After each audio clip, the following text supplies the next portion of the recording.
Cell wall का structure के बारे में, सेल वॉल के बारे में बात करेंगे। इससे पहले हमने सेल का इंट्रोडक्शन पढ़ा, सेल थ्योरी पढ़ी और सेल मेम्ब्रेन का स्ट्रक्चर भी स्टडी किया था। आज हम सेल वॉल की बात करेंगे। तो सबसे पहले ये आपको मालूम होना चाहिए कि सेल वॉल होती किन किन में है। हमने ये बात की थी, like they are present in animal cell. नहीं, एनिमल सेल्स में नहीं होते, बल्कि they are present in plant cells. ठीक है, यानी पौधों के खुलियों में मौजूद होती हैं प्लांट सेल्स। इसके अलावा फंजाई में भी होती हैं और बैक्टीरिया में भी होती हैं। सही, बैक्टीरिया जो कि इनका दूसरा नाम क्या है, जिसे हम प्रोकैरियोट्स भी कहते हैं। सेल वॉल किन किन में मौजूद होगी? प्लांट सेल्स में होगी, फंजाई में, बैक्टीरिया में। और अब हम बात करते हैं किस किस से बनी है। तो मतलब प्लांट सेल्स की जो सेल वॉल है, it is made up of cellulose. सही।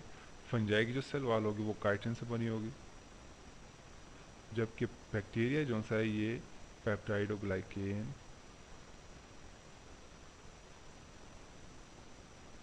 और म्यूरिन इसमें यूज़ होता है। सही, यानी पेप्टाइडोग्लाइकेन और म्यूरिन से बनी होती है। प्लांट सेल वॉल किससे बनी है? सेलुलोज से। ठीक, ये आपने दूसरे चैप्टर में पढ़ा है कि सेलुलोज क्या होता है, it is polymer of glucose, यानी it is a polymer molecule. Chitin भी सिमिलर एक पॉलीमर है, पेप्टाइडोग्लाइकेन भी पॉलीमर है। सही, इसके अंदर प्रोटीन्स और कार्बोहाइड्रेट इनके बनते हैं। ये तीन सेल्स हैं जिनके अंदर सेल वॉल होती है, तीन किस्म के सेल्स हैं। इस चैप्टर के अंदर हमारा जो बेसिक फोकस रहेगा वो प्लांट सेल वॉल पे होगा। ठीक, will be focus on the plant cell wall. तो या तो हमने पिछले टॉपिक में सेल मेम्ब्रेन पढ़ा था। ठीक है, वहाँ पे हमने बात की थी कि लाइक जो प्लांट का सेल है, इसकी जो आउटर मोस्ट बाउंड्री होगी वो कौन बनाएगा? Cell wall. यानी सेल मेम्ब्रेन जो सी थी वो सेकंड आउटर मोस्ट थी, like cell membrane is second outermost boundary. सही, और जो सेल वॉल होगी ये फर्स्ट आउटर मोस्ट, सबसे आउटर मोस्ट बाउंड्री में आएगी।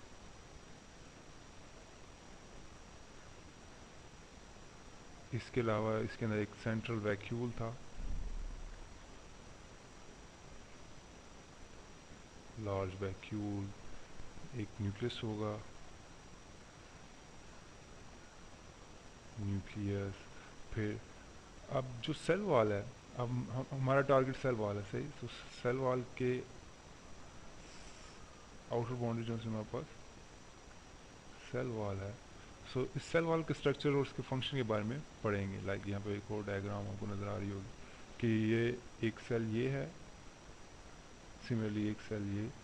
तो ये बीच में जो बाउंड्रीज हैं सेल वॉल है, जिसके अंदर प्राइमरी सेल वॉल नज़र आ रही है आपको एंड सेकेंडरी सेल वॉल, और कुछ इनके अंदर पोर्स होते हैं जो कि ट्रांसपोर्ट करने के यूज़ होते हैं।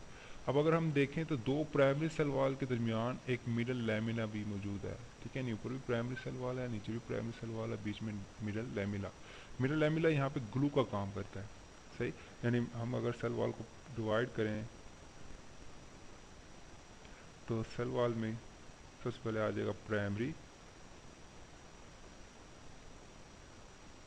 सेल वॉल, इसी तरह सेकेंडरी,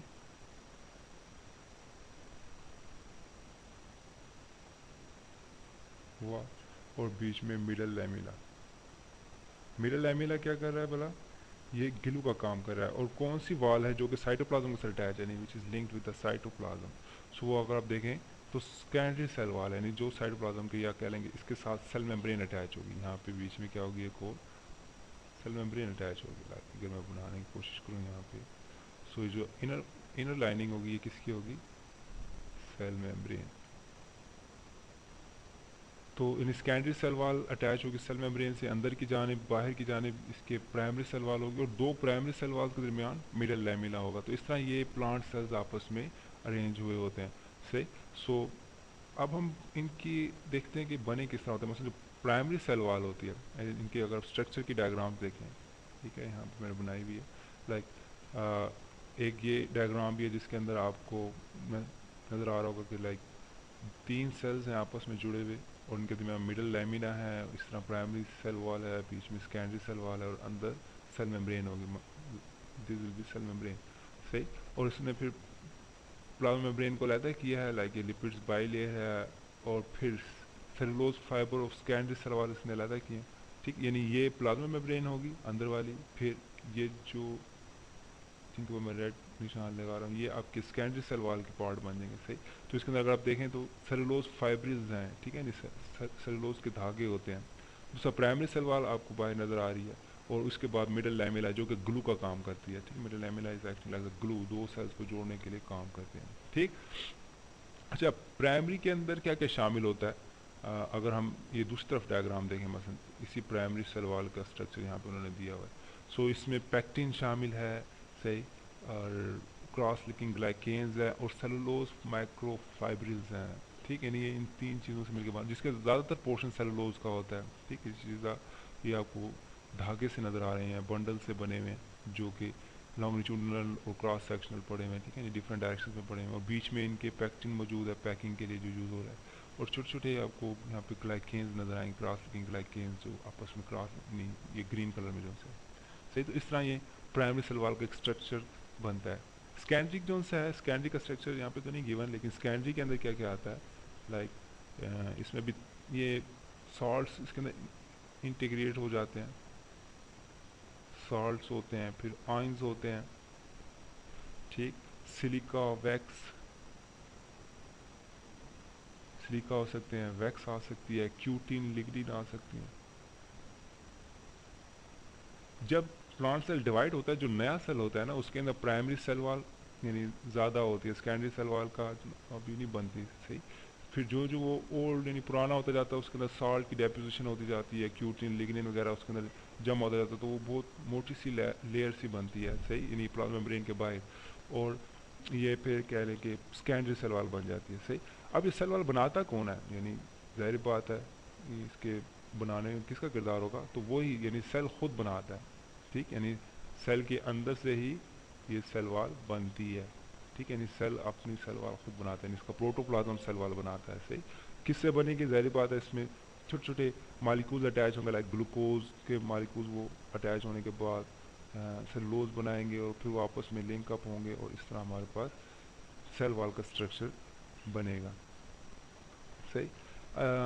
अब सेल वॉल का फंक्शन पढ़ते हैं, what is the cell wall function. सही। सो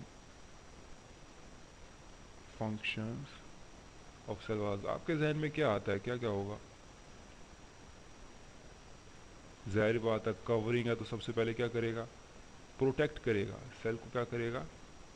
प्रोटेक्ट। सही, इन इसकी सबसे पहले प्रोटेक्शन का काम आ जाएगा, सेल के इनर जो पार्ट्स हैं उनको डैमेज होने से बचाएगा। सही। अच्छा, एक और चीज़ इसका जो सेल वॉल की जो आपको जहन में रखनी चाहिए, that is the dead part of the cell, it is the dead part of cell, non living part भी कह सकते हैं। सही, यानी ये कोई ख़ास फिजियोलॉजी में इन्वॉल्व नहीं होता, like they are non permeable. इसकी किस तरह मज़ीद एक्सप्लेन करेंगे? दे आर नॉन परमिएबल, यानी वो जिस तरह हमने सेल मेम्ब्रेन में पढ़ा था कि वो अलाउ करते थे सिर्फ उन सब्सटेंसेस को जो रिक्वायर्ड होते थे। ठीक है, नहीं सेलेक्टिवली परमिएबल थी वो। लेकिन ये जो है ये नॉन परमिएबल होता है, यानी इसमें से आयनिक कंपाउंड्स भी पास हो सकते हैं, ग्लूकोज वगैरह, वाटर वगैरह, कोई भी है इसमें से पास हो जाएगा। ठीक है, किसी को ब्लॉक नहीं करेगा, किसी के रास्ते में रुकावट नहीं डालेगा। सही। तो ये प्रोटेक्शन प्रोवाइड करता है, नॉन परमिएबल होता है, और जाहिर बात है स्ट्रेंथ प्रोवाइड करेगा। ठीक। ह्यूमंस में या एनिमल्स में तो ये होता है ना, स्केलेटन होता है, क्या हमारे अंदर एक ढांचा जिसकी वजह से हम खड़े रहते हैं, हमें खड़ा होने में मदद देता है। लेकिन प्लांट बॉडी के अंदर कोई इस किस्म की हड्डियाँ वगैरह नहीं होती हैं, तो उसको खड़ा रखने के लिए फिर इसी तरह के पॉलीमर्स रिक्वायर्ड होते हैं। ठीक, यानी कि मिलियंस ऑफ सेल्स होते हैं जो कि आपस में यूँ लिंक अप हुए होते हैं, तो उन मिलियंस ऑफ सेल को खड़ा रखने के लिए ग्लूकोज, सॉरी जो सेलुलोज का मालिक्यूल है, ठीक है, जो कि इनके सेल वाल का पार्ट है, ये से यानी मजबूती देता है। ठीक है, नहीं इसी वजह से ये खड़े रहते हैं। इसके अलावा टर्गर बियर करता है। ये टर्गर आपने मे भी 9th-10th में पढ़ा हो छोटी क्लासेस के अंदर कि टर्गर प्रेशर क्या होता है, कि जब यानी पानी ज़्यादा जमा हो जाए सेल के अंदर, तो वो अपनी बाहर दीवारों में प्रेशर एक्सर्ट करता है, टर्गर प्रेशर करते हैं। सही। तो टर्गर प्रेशर को बियर करने के लिए हमारे पास यही सेल वॉल होती है। अगर यानी सेल वॉल ना हो तो सेल रैप्चर हो जाए, यानी ज़्यादा टर्गो प्रेशर के अंदर सेल रैप्चर हो सकते हैं। ठीक, इसके अलावा इसका क्या फंक्शन है, शेप प्रोवाइड करेगा, ज़ाहिर सी बात है, यानी जिस किस्म की सेल वॉल होगी उसी किस्म का हमारे पास सेल शेप आएगी। ठीक, यानी अगर सेल वॉल सिलेंड्रिकल है तो सिलेंड्रिकल शेप में हमारे पास सेल्स आएंगे, लाइक जिस तरह जाइलम और फ्लोएम होते हैं। अगर सेल वॉल हमारे पास हेक्सागोनल शेप में या राउंड है तो हमारे पास उस किस्म की शेप आएगी। सो यानी सेल वॉल क्या का काम होगा, एक तो first of all it protects के अपने इनर इन्वायरमेंट को ये प्रोटेक्ट करेगी। दूसरा ये नॉन परमेबल है कि किसी को ब्लॉक नहीं करेगी, यानी it allows all the substances to pass through. दूसरा ये स्ट्रेंथ प्रोवाइड करेगी। ठीक है, स्ट्रेंथ में मैंने जी नहीं डाला, स्ट्रेंथ। सो स्ट्रेंथ प्रोवाइड करेगी, यानी मजबूती देगी, टर्गर प्रेशर को बियर करेंगे, it will bear the turgor pressure, turgor pressure को ये बियर बर्दाश्त करेगी। सही, और सेल शेप को मेंटेन करेगी, यानी ये इसके मेंटेनेंस में काम आ जाएगा। सो विदाउट सेल वॉल, अगर हम कहें प्लांट सेल में सेल वॉल नहीं होती तो क्या होगा, एक तो वो नॉन प्रोटेक्टेड होंगे, कोई भी इजीली डैमेज कर देगा उन्हें। दूसरा उनमें स्ट्रेंथ नहीं होगी, यानी दे कैन स्टैंड अप, यानी जिस तरह कह लें कि एक स्केलेटन सा बनता है वो नहीं बनेगा। टर्गर प्रेशर बियर नहीं कर पाएंगे, उनकी जो सेल मेम्ब्रेन होगी वो रैप्चर हो जाएगी इजीली, और तो उनकी शेप नहीं कोई बनेगी खास। मतलब बाद सेल्स के लिए शेप्स बहुत रिक्वायर्ड होती हैं, लाइक जाइलम और फ्लोएम, वो उनके लिए सेल शेप बहुत रिक्वायर्ड होगी। अच्छा, अब हम रिवाइज कर लेते हैं इसके अंदर हमने क्या क्या पढ़ा। लाइक हमने सेल वॉल से स्टार्ट लिया कि सेल वॉल में क्या क्या था, यानी सेल वॉल कहाँ कहाँ मौजूद होती है, तो हमने कहा जी these are present in the plant cells, fungi and bacteria. सही, अच्छा, अब इसमें प्लांट और जो फंजाई हैं ये यूक्रियाट्स हैं, ये हमने एक लेक्चर के अंदर कवर किया हुआ है कि प्रोक्रियाट्स और यूक्रियाट्स में क्या फ़र्क होता है। तो इसमें प्लांट सेल्स और फंजाई यूक्रियाट्स हैं। सही, प्लांट सेल की जो सेल वॉल है it is made of cellulose. ठीक है, सेलुलोज क्या होता है, it is polymer of glucose. ठीक है, यानी ये आपने सेकंड चैप्टर में पढ़ा होगा, पॉलीमर ऑफ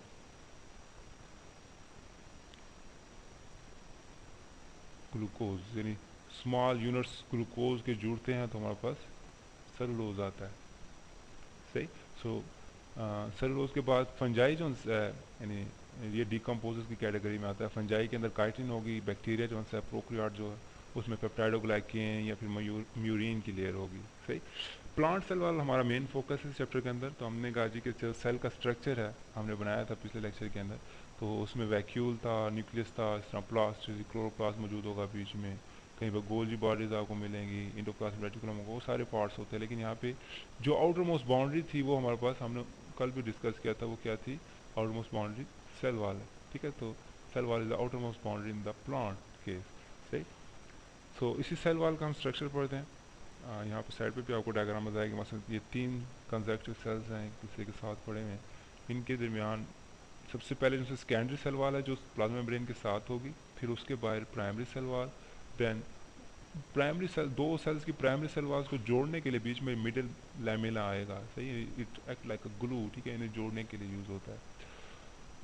तो इस तरह हमारे पास ये 3 लेयर्स इसकी बनती हैं। फिर हमने इसका स्ट्रक्चर की बात की, लाइक प्राइमरी सेल वाल जो है वो किससे बना होगा, तो हम इसमें ये आपको नज़र आ रहा है कि ये फाइबर्स थे जिसकी बात की, ग्लूकोज के पॉलीमर्स होते हैं जिसे हम सेलुलोज कर कहते हैं। ठीक है, सेलुलोज आपस में ज्वाइन होते हैं क्रॉस सेक्शनली और वर्टिकली, बीच में इनके पेक्टिन होता है जो कि क्रॉस लिंकिंग करता है, या ग्लाइकेन होता है क्रॉस लिंकिंग के लिए यूज़ होता है। सही, फिर ऊपर ये मिडिल लैमेला नज़र आ रहा है, नीचे प्लाज्मा मेम्ब्रेन है। प्लाज्मा मेम्ब्रेन से पहले ना, यानी प्राइमरी सेल वाल और प्लाज्मा मेम्ब्रेन के दरमियान फिर सेकेंडरी सेल वाल भी होती है, जिसका यहाँ पे जिक्र नहीं है, लेकिन यहाँ पे आप इसे देख सकते हैं इस डायग्राम में। सो ये सेकेंडरी सेल वाल किससे बने होती है, सॉल्ट इसमें मौजूद होते हैं, आयंस होते हैं, मतलब सिलिका, वैक्स, क्यूटिन या लिग्निन वगैरह होते हैं। सही, सो ये थोड़े कह लें कि मेच्योर प्लांट्स के अंदर होते हैं, these are present in the mature plants. ये यंग प्लांट का स्ट्रक्चर है। ठीक है, ये यंग प्लांट्स के अंदर होता है। ठीक, और ये जो secondary cell wall Aahista Aahista develop होती है मेच्योर प्लांट्स के अंदर, क्योंकि इसके अंदर सॉल्ट की डेपोजिशन होती रहती है और इस तरह लिग्निन और क्यूटिन वगैरह इसमें डिपॉजिट होता रहता है, तो आहिस्ता आहिस्ता ये हार्ड होती जाती है और थिक लेयर बनती है इसकी as compare to primary. Functions पे आते हैं, सेल वॉल का फंक्शन क्या है कि सबसे पहले तो ये प्रोटेक्ट करेगी जो भी इसका इनर मटेरियल है। ठीक है, लाइक सेल मेम्ब्रेन को प्रोटेक्ट करेगी, इसके अंदर जो साइटोप्लाज्म है उसको प्रोटेक्ट करेगी, ऑर्गेनेल्स को प्रोटेक्ट करेगी।